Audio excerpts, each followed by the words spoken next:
Ben, la réponse plate, c'est que ça dépend. La croyance populaire a toujours été le dividende tu payes moins d'impôts parce que tu as moins de taxes. C'était vrai dans le temps, il y a 10 ans, mais plus maintenant. Depuis 2019, il y a une intégration qui a été faite au niveau des dividendes avec l'impôt des sociétés puis l'impôt personnel. Avant, il y avait un meilleur.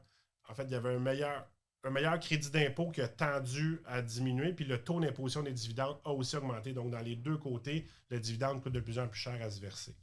C'est important de prendre en considération aussi qu'on va perdre, si on verse que du dividende, on va perdre le Régie des rentes du Québec. À 65 ans, on n'en aura pas. Si jamais on a la RQAP, des semaines de vacances parentales, là, quand on a un enfant, on ne les aura pas non plus. Il y a plein de trucs sociaux qu'on n'aura pas, qu'on va voider en faisant la stratégie que seulement des dividendes.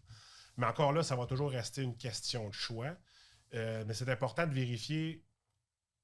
Le salaire peut coûter un peu plus cher pour l'entreprise, puis un petit peu moins au niveau pour l'employé. Puis ce qu'il faudrait faire, dans le fond, c'est de prendre une rencontre, puis de regarder c'est quoi votre.